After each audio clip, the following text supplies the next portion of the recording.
आलसी बाज उड़ान। हाय गाइस, मैं आप सबके लिए फिर से एक नई स्टोरी लेकर आई हूँ। तो चलिए शुरू करते हैं। एक राजा को एक विदेशी दोस्त ने दो बाज भेंट किए। वे बाज दिखने में बहुत खूबसूरत थे। उनकी चोंच पीले रंग की थी और बैंगनी रंग के उनके पर थे। उनका सिर एकदम काला था और गले के नीचे भूरे और काले रंग की धारियां थीं। उनके गले में विदेशी दोस्त ने हीरे का पट्टा डाल रखा था। कहते हैं कि वे बाज 300 किलोमीटर प्रति घंटे से भी ज्यादा रफ्तार से उड़ सकते थे। राजा को जिस विदेशी दोस्त ने वे बाज भेंट किए थे, वह उन बाजों को प्रशिक्षित करने के लिए अपने साथ एक प्रशिक्षक भी लेकर आए थे।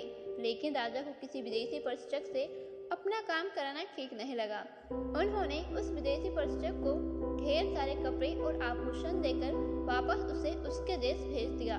फिर उन्होंने अपने ही देश के अच्छे प्रशिक्षकों को बाजों को प्रशिक्षित करने के लिए न्योता भेजा।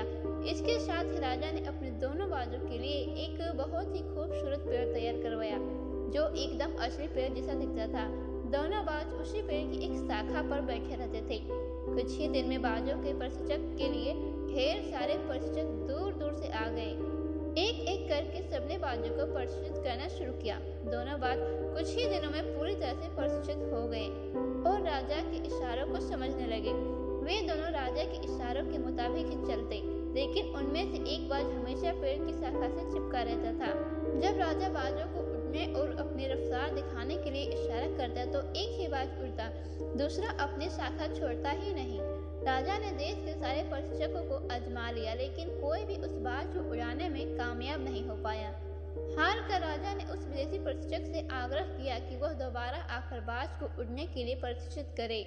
विदेशी प्रशिक्षक के आते ही एक दिन के अंदर दूसरा बाज पहले वाले बाज के भी ऊंची और तेज उड़ान भरने लगा। सभी हैरान रह गए। राजा ने उसे एक दिन अपने कक्ष में बुलाकर सम्मानित किया और फिर पूछा, आखिर तुमने ऐसा क्या किया? विदेशी प्रशिक्षक बोला, हम सब उड़ने के लिए ही बने हैं, लेकिन हम अपनी क्षमताओं को कभी पहचान ही नहीं पाते। हमें जो अच्छा लगने लगता है हम उसी को पकड़े बैठ जाते हैं। ठीक वैसे ही जैसे बाज ये शाखा पर पकड़ कर बैठा था, मैंने बस वो शाखा काट दी। बाज के पास और कोई चारा ही नहीं था। Thank you guys, thank you so much. और हाँ, वीडियो को लाइक और सब्सक्राइब जरूर करिएगा।